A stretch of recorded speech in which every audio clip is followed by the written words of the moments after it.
जय हिंद, आदाब, सलाम, प्रणाम, नमस्ते, सत श्री अकाल। आप सभी का स्वागत है मेरे चैनल एक्स मुस्लिम साहिल ऑफिशियल पर। उम्मीद है आप लोग अच्छे से होंगे दोस्तों। और जितने लोगों को चैनल नजर नहीं आ रहा है तो भाई एक छोटा सा सेटिंग आपने करना है।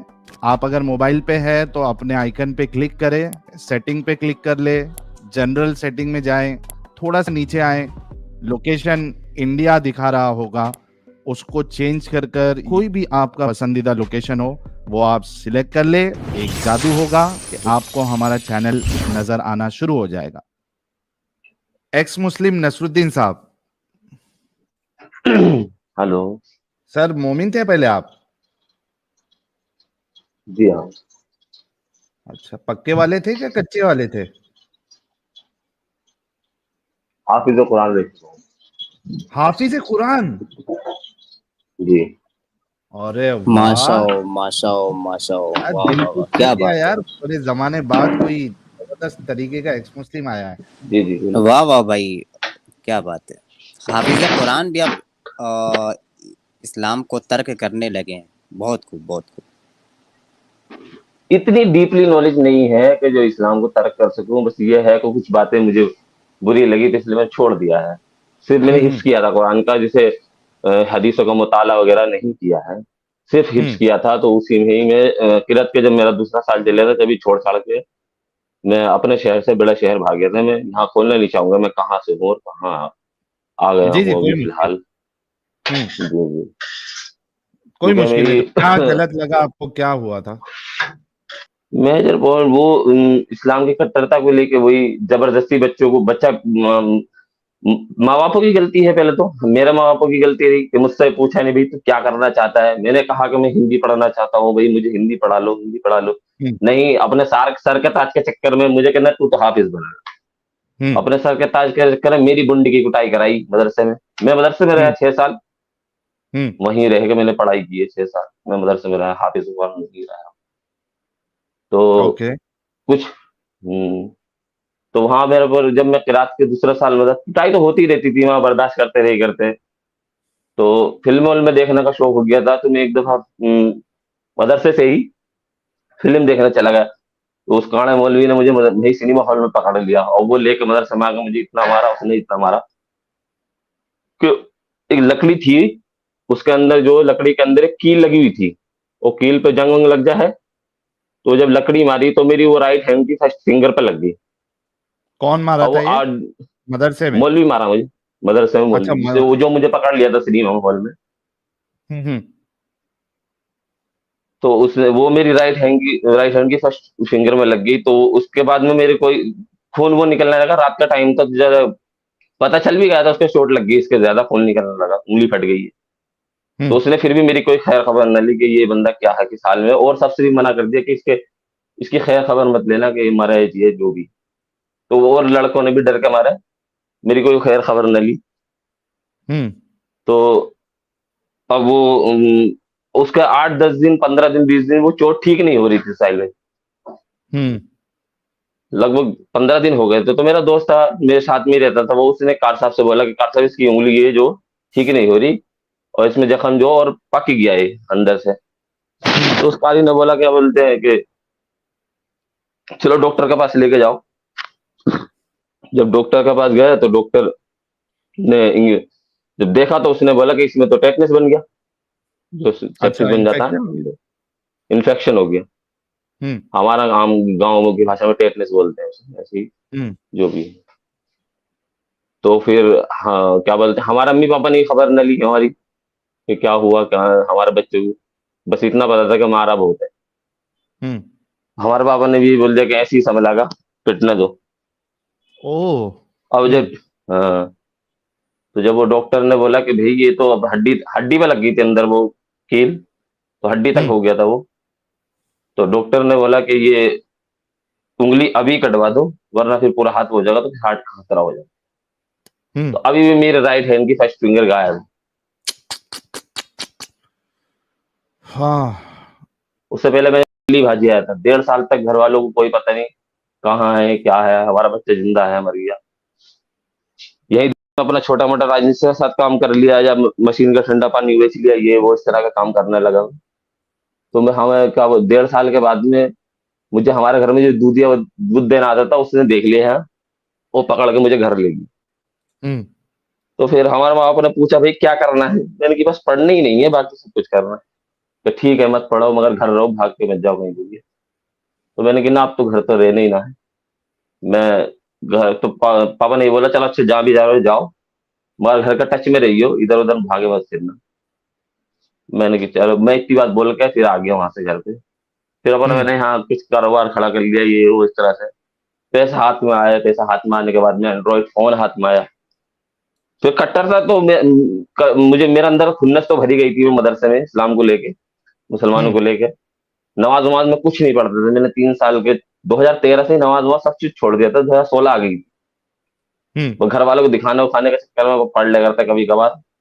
2016 तक मैंने कुछ नहीं किया। 2016 में मेरे पास आया एंड्रॉइड फोन, अंबानी साहब ने करा के दिया फ्री रिचार्ज।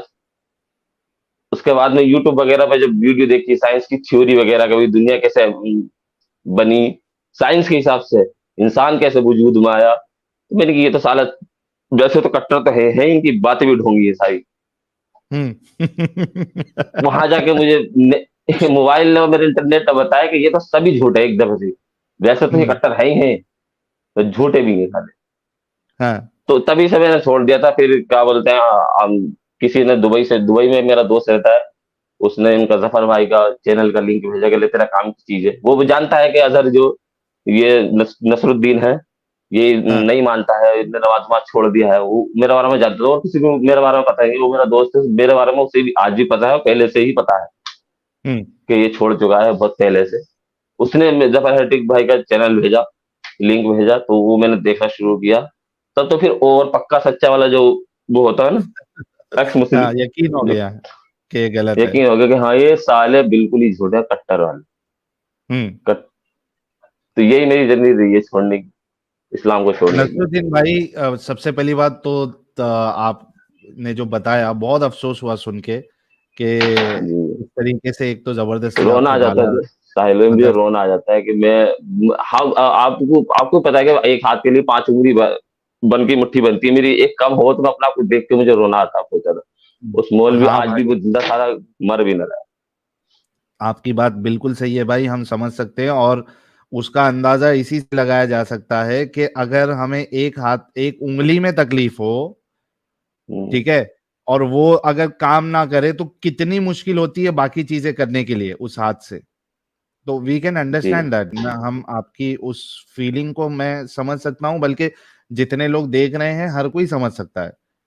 तो इसी बात का बहुत बहुत दुख हो रहा है कि आपके साथ ये सारी चीजें हुई, और वो घटिया सा मौलवी जो था उसने देखा भी नहीं कि जिस चीज से मार रहा हूं उसमें कील लगी हुई है, उसने मार भी दिया और टाइम पे इलाज चोट का भी नहीं पता लग गया था साहिल, वैसे चोट का भी पता लग गया था कि चोट लगी, तो एटलीस्ट पट्टी हाँ, वो करा दे, टाइम कुछ पूछ ले भाई है ना, क्या लेकिन हुआ। उसी टाइम अगर इंजेक्शन लग जाता, डॉक्टर का कहना ये था कि उसी टाइम अगर इंजेक्शन लग जाता, चोट लगी थी कोई बात नहीं थी, उसी टाइम इंजेक्शन लग जाता तो ये नहीं होता। सही बात है आपकी, और सही बात है। तो मैं तो यही कहूंगा कि आई आई होप कि अभी आप वेल सेटल्ड है, यानी जी शुक्र फाइनेंशियल नहीं है है। ठीक, हाँ, फाइनेंशियल भी तो ठीक है और सब कुछ ठीक। जी, तो ये खुशी की बात है। किया भी मैंने और सब ये कुछ भी अपने दम पे ही है, बड़े शहर आके किया भी मैंने सब कुछ अपने दम पे है। मैं अपने पापा के जब मदरसे से भाजा था, 721 रुपये लेके आया था, और मैंने अपने हम्म। पापा को रिटर्न में 1.5 करोड़ रुपया दिया, अपनी मेहनत से कमा। अरे वाह, 1.5 करोड़, जी, वाह। अच्छा, बड़े शहर में अच्छा वेल सेटल मेरा रेस्टोरेंट चल रहा है, दो ठीक है सब कुछ, और किया सब कुछ अपनी मेहनत से ही है, किसी की कोई सपोर्ट नहीं। सलूट है भाई आपको, सलूट है, सलूट सलूट मेरे जबरदस्त, भाई, सलूट है जबरदस्त। आप। एक जिसे मदरसे कोई में जिसको डाला गया और उसके साथ ये मामला हुआ, लेकिन उसके अंदर की जो चाहत, वो कोई इनकी काम करने का वो जुनून तो चाहत पहले कम से नहीं था। कर सका। सलूट है भाई, हैट्स ऑफ अच्छा टू यू नसरुद्दीन यार। साहब, आप देखिएगा जी कि हाफिज साहब जो होते हैं, अगर आप हाफिज बन गए होते तो आप क्या करते? 7 से 8 हजार रुपया या बमुश्किल बहुत मेहनत करके 10 हजार रुपया महीना कमा सकते थे। हाफिजों का काम क्या होता है, वो पढ़ लेते हैं तो 40 दिन जी का कहीं पे सूरह फातिहा पढ़ने जाना होता है, सूरह बकरा पढ़ने जाना होता है, या कहीं पे मिलाद है तो वहाँ पढ़ दिया, कहीं पे खतना है तो वहाँ पढ़ दिया, या कहीं पे निकाह पढ़ दिया, उस वही बस उनकी 2 साल मैंने प्रॉफिट अपने रहती है, वही एक पैसा एक बार रहता है। मोहल्ले की मस्जिद में, एक बार जामा मस्जिद में सुनाया भी था, तो उसमें वो भी पैसे मिले थे मुझे। हाँ, तो आप कुरान तरावी सुनाया था अगर मैंने। साल में एक दफा रमजान आता है जी, तरावी जी, जी। पढ़ेंगे, तो वक्ती तौर पे आप 10 दिन, 12 दिन, 15 दिन की तरावी पढ़ेंगे, 15 दिन में जी, आपको 10,000 रुपया थमा देंगे, जो कि आप 2 महीने से उसकी तैयारी करेंगे। जी। जी। 2 महीना लग जाता है तैयारी करने में, रमजान के पहले से। शाबान, शाबान के हुँ। पहले शव्वाल, जिकादा, ये सब पूरे महीना चला जाता है तैयारी करने में। दिन रात एक करनी पड़ती है कि कहीं मैं लुकमा ना खा जाऊं, कोई हमें लुकमा ना दे दे। फिर तैयारी करने के बाद हुँ। आप इमामत के लिए खड़े होते हैं, 15 दिन की या 20 दिन की आप तरावी पढ़ा रहे हैं, फिर आपको 10,000 रुपया दिया जाता है। लेकिन नॉर्मल डे में आपको क्या क्या करना पड़ता है? नॉर्मल कुछ नहीं। हाँ, वही है। सो बहुत कंग्रेचुलेशन, आप निकले इस कल्टे से, और बहुत अच्छा, आप आगे जाते रहिए और माँ बाप की खिदमत करते रहिए, और अपने आप को सेफ जी, रखिए, इस वो तरह बहुत पहले ज्यादा है डिटेल माँ-बाप किसी को। को ना बताए।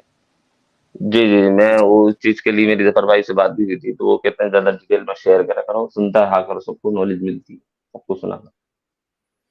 हमारे नसरुद्दीन भाई के लिए यार एक गुलाब का फूल आप लोग जरूर भेजें, जितने लोगों ने नहीं भेजा है, जी, ताकि जी, थैंक यू हमारे सर। नसरुद्दीन भाई की हौसला अफजाई होनी चाहिए। और आई एम श्योर कि नसरुद्दीन भाई को सुनकर, देखकर कई सारे लोग जो है वो, उनके सामने असलियत पता चलेगी मदरसों की, और वो भी आ, क्या कहते हैं उसको, अवॉइड मदरसों करेंगे की अगर असलियत पता मदरसों को। सबको पता चल जाए अच्छे से साहिल भाई, मैं कहना चाहता हूँ कि अगर मदरसों की असलियत सबको अच्छे से पता चल जाए, तो बहुत जल्दी हमारा जो ये मुहिम है बहुत तेजी से आगे बढ़ेगा। मैं हम्म। तो इस बात को मानता हूँ, मदरसों की अहमियत लोगों को पता नहीं है। अब मैं 6 साल रहा हूँ, हमें सब पता है साली क्या क्या करे वहाँ पे। हम्म। क्या सजेशन आप देना चाहेंगे उन जो मोमिन अभी देख रहे हैं, जो अपने बच्चों को मदरसे में भेजते हैं, उनको आप क्या क्या सजेशन देंगे, क्या एडवाइस देंगे आप? एडवाइस मैं क्या दे सकता, मैं यही है कि अपने बच्चे से पूछो भाई तू क्या करना चाह रहा है, क्या पढ़ना है तुझे। ये नहीं कि उसके ऊपर कुछ भी थोप दिया जाए कि ले भी ये तुझे करना है, चाहे वो किसी भी टॉपिक की पढ़ाई हो या जो भी हो। मदरसों में तो खैर अपने बच्चों को ना ही भेजे तो ज्यादा बेहतर रहेगा। और खासकर बाहर जो मदरसों में बच्चों को पढ़ने, छोटे छोटे बच्चों को भेजते हैं, उन्हें ना भेजें। क्योंकि मैं तो हम्म। अच्छा मेरा जो बैकग्राउंड, मेरी फैमिली का जो पहले भी बैकग्राउंड ठीक था, ऐसा कुछ नहीं था। शुक्र है, सब कुछ बढ़िया था, कोई परेशानी नहीं थी। जमीन जायदाद वाला आदमी थे हमारा पापा, हमारा दादा। तो हमें मदरसों में जो कुछ अच्छे से ट्रीट किया जाता था, और जो बेचारे छोटे मतलब घरों के लोग बच्चे थे, जो गरीब बच्चे थे, यतीम थे, उनको पता है किस किस तरह से मतलब ट्रीट किया जाता था, जो भी है। अब मैं हाँ खोलने लगूंगा तो बहुत सारे कॉलेज खुल। बहुत जबरदस्त, बहुत जी, जबरदस्त। तो नसरुद्दीन भाई, बहुत बहुत शुक्रिया आपका जी, जुड़ने के लिए। और थैंक यू इसको सर। हम जो है वो अलग से भी क्रॉप करके अपलोड करेंगे, ताकि लोगों तक आपकी बात पहुंचे। बहुत बहुत शुक्रिया, अपना ख्याल रखिएगा। जी, thank you. Thank you for joining.